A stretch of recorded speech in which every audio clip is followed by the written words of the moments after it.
Hey, welcome back to another edition of Everything Football 62. I'm your host, Jonathan Big Tex Johnson, a.k.a. Professor Tex, a.k.a. Uncle Tex. We're going to jump right into, hitting up this, I think it was week 7, week 8. Yeah, one of them weeks, week 8. Jump into the Pack versus the Cards. That was 24-21. Pack won that game. That was Thursday. This past Thursday. I'll be having issues with them Thursday games a lot of time. But this game got really good basically at the end. There's no way that you was going to tell me Green Bay was not going to score on the 1 yard line.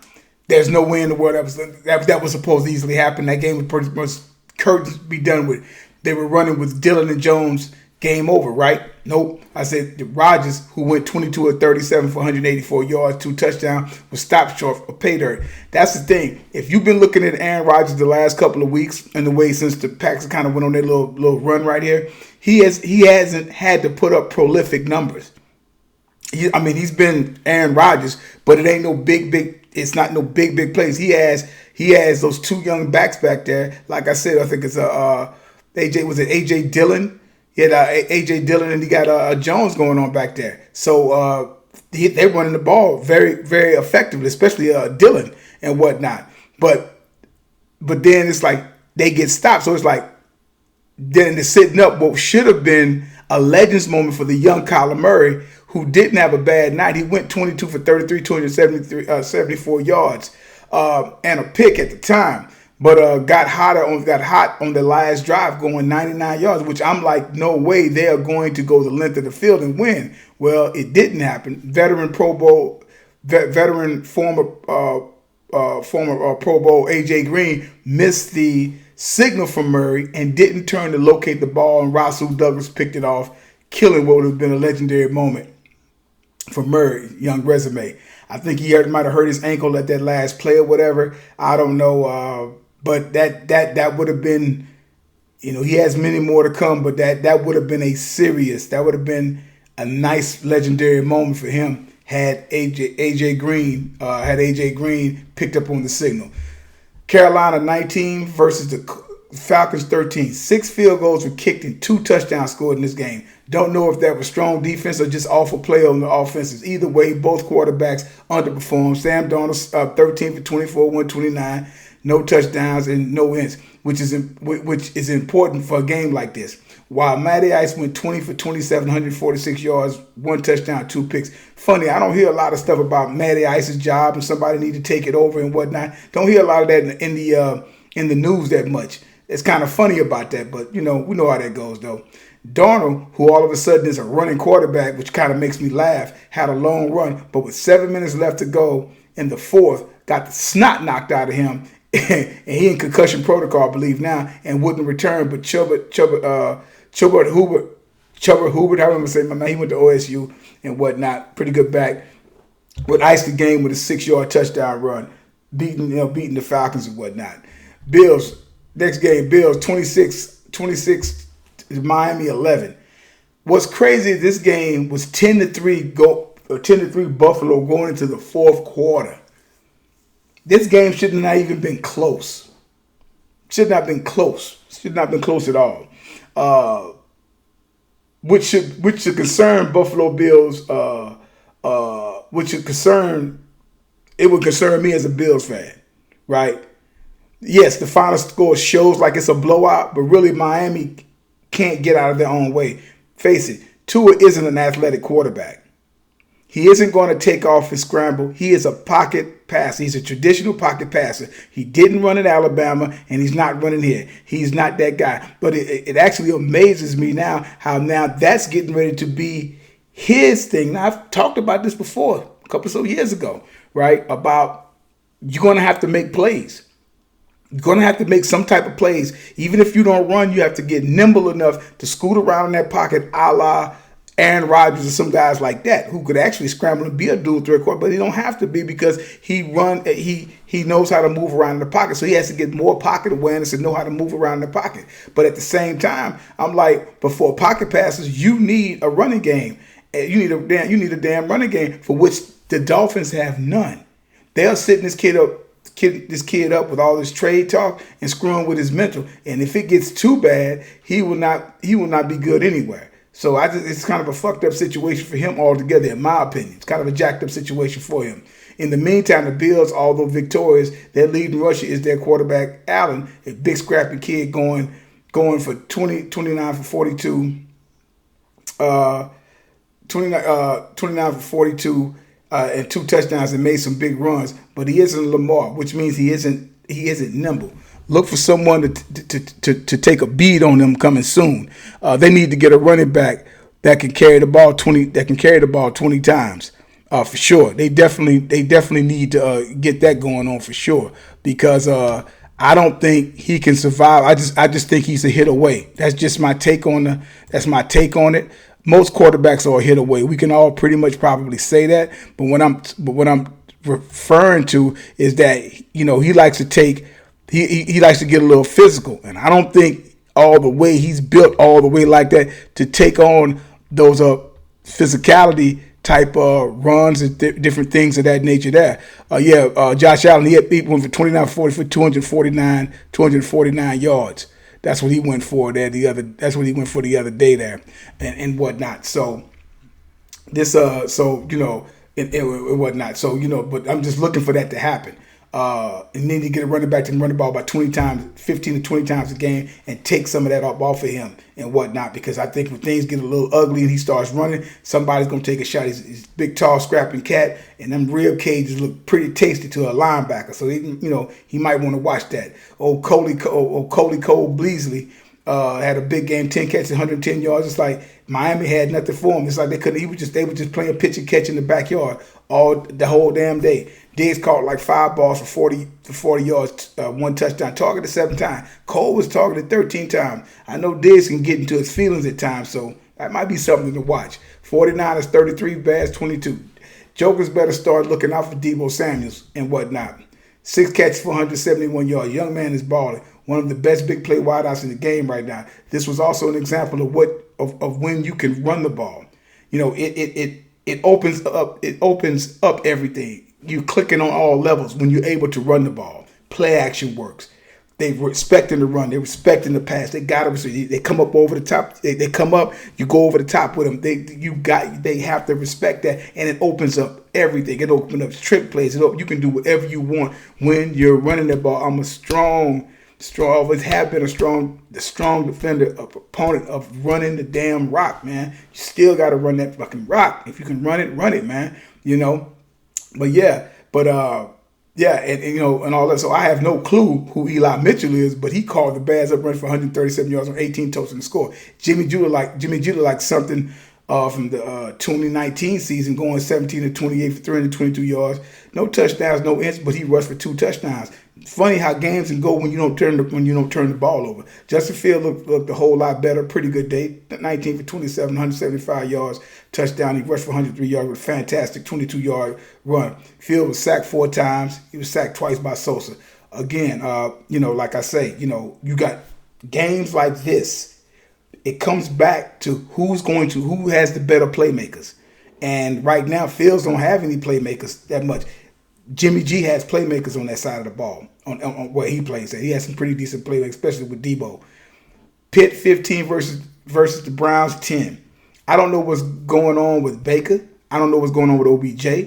You mean to tell me OBJ gets targeted 1 time, 1 catch for 6 yards Sunday? That's it. I don't know what's going on. I don't know if OBJ messed around with Baker's girl in the past, or something happened somewhere, but it's something funny going on around there. And I'm kind of funny with the whole girl thing, but if it's the Browns and they trying to get some kind of trade value, or it's an issue with them, I'm not overstanding this. I'm not overstanding what's going on. He's wasting away right now. And I know this trade is coming up. I think the trade deadline is tomorrow or something like that, or whatever. Might be the day, I'm not sure. The Browns may as well trade him. You got a talent like that, you're not going to use him. He does not get put in no part of the game. It's something going on nasty over there. Has something to do with that head coach, front office, Baker. It has something to do with something. But it's some nasty shit going on. You do not have a talent like that not touching the ball. Something stinks over there.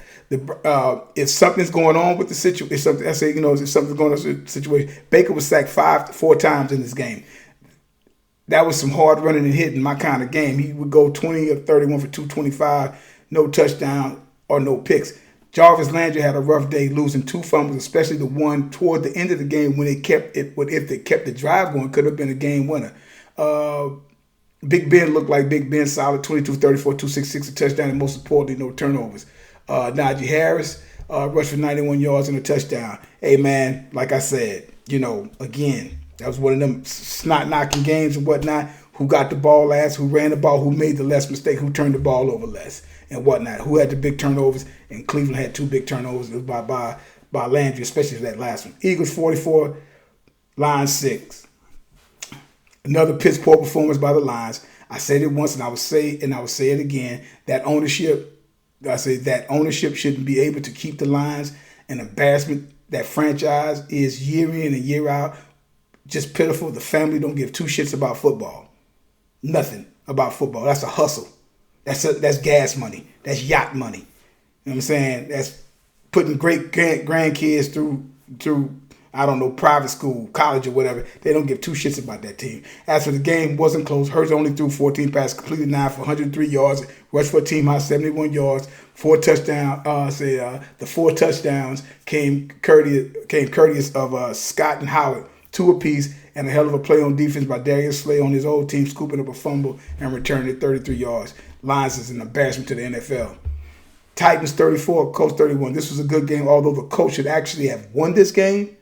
I will state right now, Carson Wentz threw 2 of the worst interceptions I saw so far this year. Had a so-so game, throwing the ball 51 times, completing 51 times, completing 27 passes, 231 yards, 3 touchdowns, and 2 of those awful picks. I'll come back to that later. Taylor was looking good again, 16 carries, 70 yards, and touchdown. Pittman looked nice, catching 10 balls for 86 yards and 2 touchdowns. Not to be outdone, Tannehill, or as somebody online called him, Turnover Hill, threw 2 ugly picks as well, but went 23 for 33, 265 yards, 3 touchdowns. Again, A.J. Brown, since coming off injury, has been used for them. 10 catches, 155 yards, 1 touchdown. He has become one of the better young receivers in the game. The big news is that King Henry broke his foot and is probably going to be out for the remainder of the season. I'm hearing they call themselves going to try to work out Adrian Peterson. We don't see how that goes. That's a huge blow. Back to Wentz and those 2 horrible picks. And y'all have to look at this because it was horrible. I say those 2 horrible. The first one is in the 4th quarter with 1 minute and 33 seconds. 4th quarter, 10. 1st and 10 at Indy's 8. They in their own territory, right? So they're on the 8-yard line. They're trying to come out of that. Scores 24-24. Wentz gets a heavy rush, but instead of trying to come out in the end zone, probably take a sack, maybe safety or whatever, Wentz tries to throw the ball with his left hand. Elijah Molden picks it off at the 2-yard line, making it 31-24. What was he doing? What was he doing? And furthermore, the play calling, it was 1st and 10. Jonathan Taylor has been running the ball extremely well the past month, definitely for the past 3 weeks, past 3 games. Why don't you try to get the ball in the end zone? You're deep in the end zone.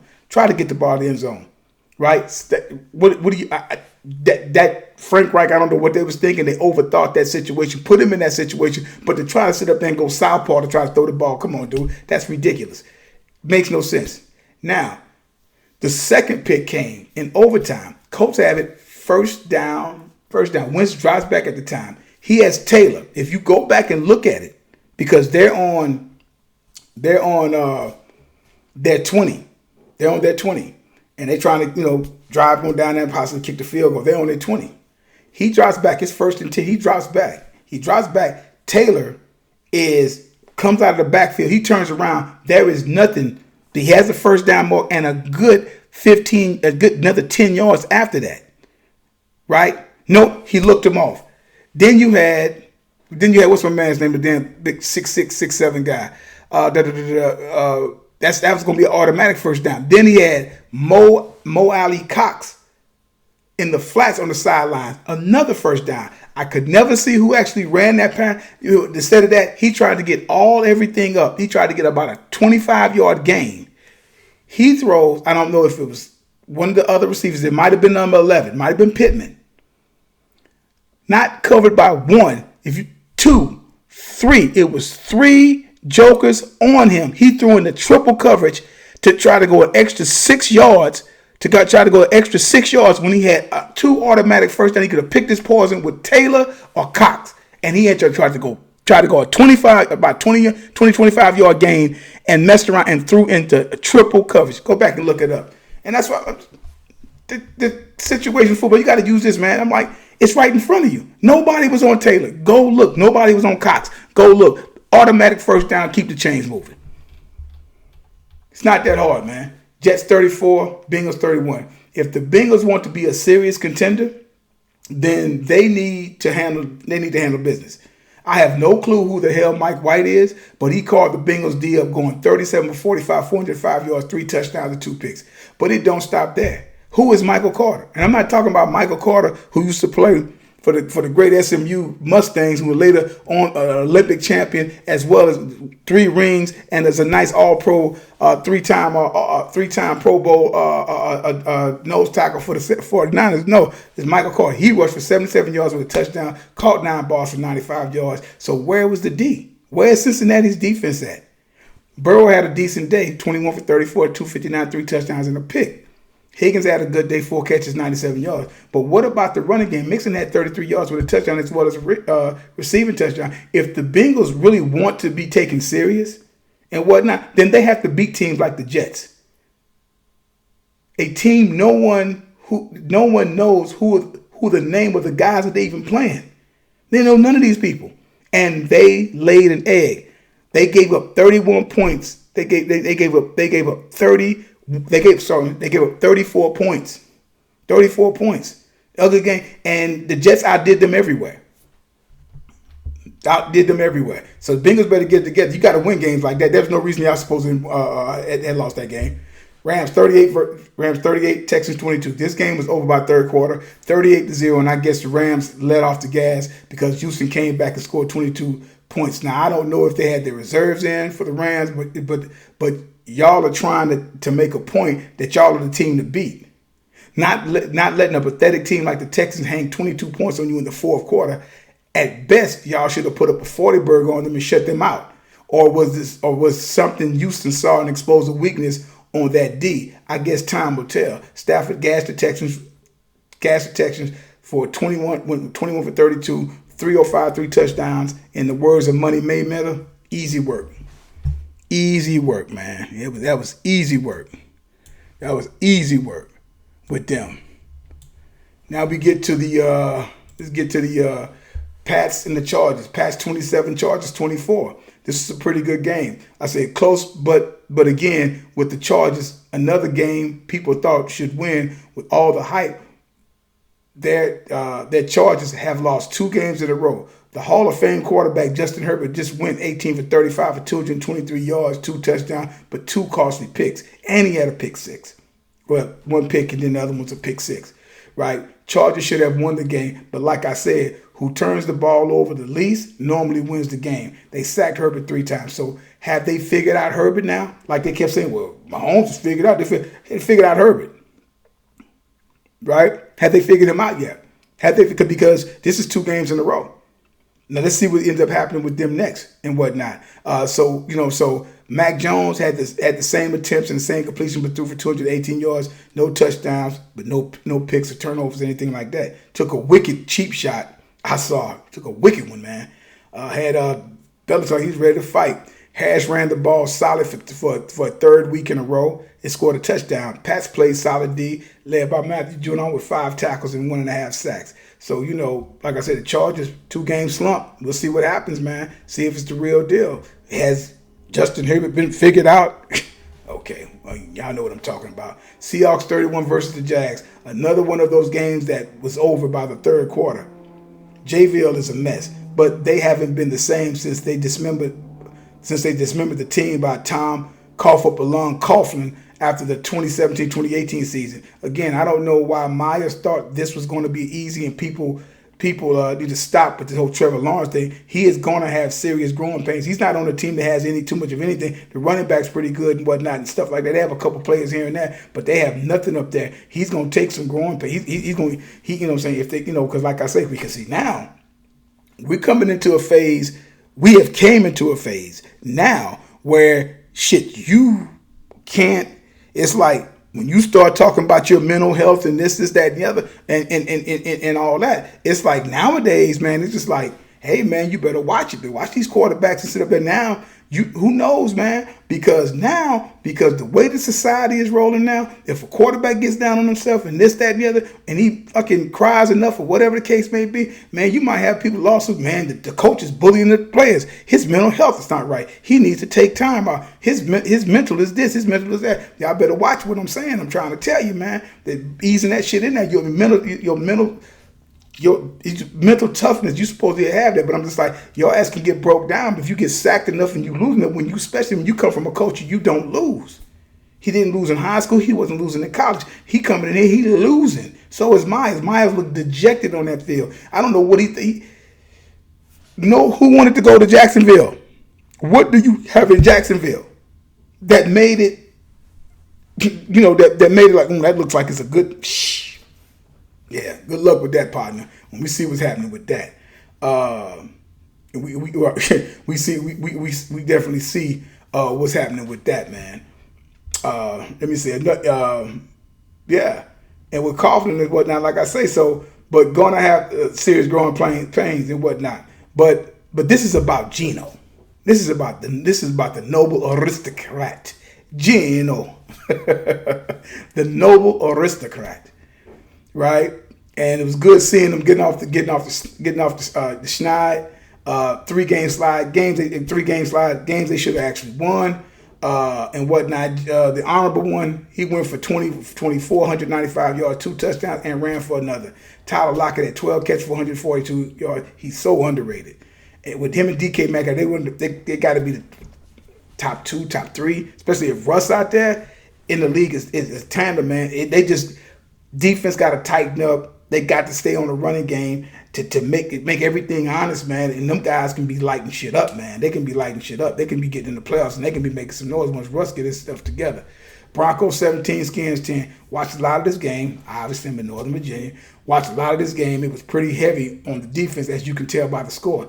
No quarterback really jumped out at you. Teddy Ted went for 19 for 26, 213 yards. Touchdown, no pick. That's always key. Heineken went for 24, 39, 270 yards, touchdown, but 2 picks and sacked 5 times. There were 2 block kicks by the Broncos. That is 6 points nullified right there. 6 points nullified. That could have been on the board. Skin's strength is their D-line. Sacking Teddy Ted 4 times. I would say it again. They need a franchise quarterback. But right now, it would be good when they have a veteran quarterback that can do some playing, because they have a defense and they can shrink the field. They're going to fuck around and waste. If get a veteran quarterback and to try to win for now. Be worrying about all that shit get that down the line, but try to win now, because you got the defense to do it, man. You got it. You got them to do it. After a while, who's going to want to pay them guys? Guys going to be wanting. They're going to go 3rd, 4th year in the league, and other teams going to, hey man, come on over here, we got you, right? And that money come into the game. They gonna mess around, and let that shit go to waste if they don't get a quarterback to help them try to win now. The franchise quarterback, he's not the answer. But Melvin Gordon had a nice game, rushing for a touchdown, receiving a touchdown, but almost screwed that up late in the game, giving the ball back to Skins on the Broncos, deep in the Broncos, the Broncos territory in 20 with minute left. But we all know how that ended. Saints 36. Saints 36, and I think the Bucks 20. Was it 27? Yeah, 36-27, if I'm not mistaken. That was 36-20. Yeah, 36-27, I believe that was the score. This was a good game. You kind of thought the way it was looking that the Saints would maybe run away with it, but you knew old Methuselah would have something to say about that. Dirk Winston was having a good day, tossing a beautiful thrown 16-yard touchdown to Traquan Smith, but later would get injured, going down with a torn ACL. Too bad. This man having a good year. I think he's bringing everything he's seen. He was coming full circle, bringing everything together, and hope the cat gets well soon. I like to pick and joke on him, but it's like I think Jameis has everything. He got to slow the game down, man. Trevor Siemian had a solid game. Never heard of him.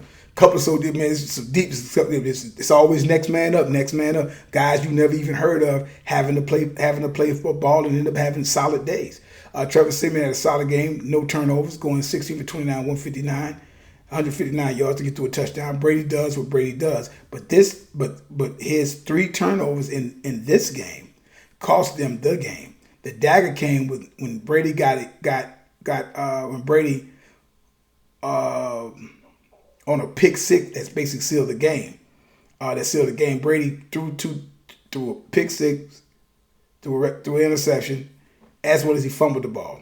He threw for 375 yards, going 28 to 40. Chris Goodwin having a hell of a day, 8 catches for 140 yards and a touchdown. That last pick that put the dagger in him. Dallas 20 versus the Dallas 20, Vikes 16. Cooper, we rolling with Rush. Never heard of him. Never heard of the guy. But if he never plays another down for the Pokes, this will be remembered for years to come. Had no clue he put up the numbers that he put up. 24 for 40, 325 yards, 2 touchdowns and a pick. Not bad for his debut. Had a few mishaps, but hey, that's going to happen. But he made enough big plays with Cooper, catching 8 balls for 122 yards and a touchdown, and that circus catch. CD Lamb, 6 catches, 112 yards.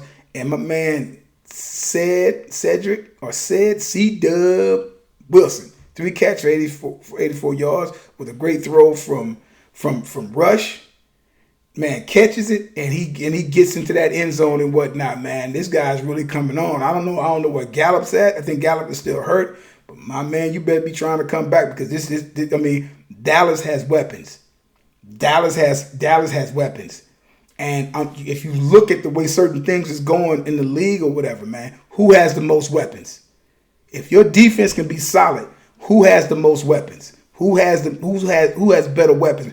Dallas right now, the way they roll, that defense with Michael Parsons and all them, and they're going to get DeMarcus Lawrence back. That Diggs doing these things, stays healthy and whatnot. Linebackers are playing better and whatnot. Guys up front doing what they're supposed to do. They still get that running game going with Ezekiel and whatnot. Get Dak back and whatnot. Dallas could be scared. I'm just saying that from a football standpoint. They got weapons, dude. They like pick your fucking poison, and that's almost like of the days of old.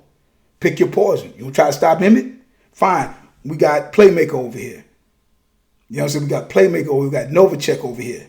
Or Novocaine. We got them over. We got Troy. We got all of this stuff we got going on. You got shit. I mean, you pick your poison. Pick your poison.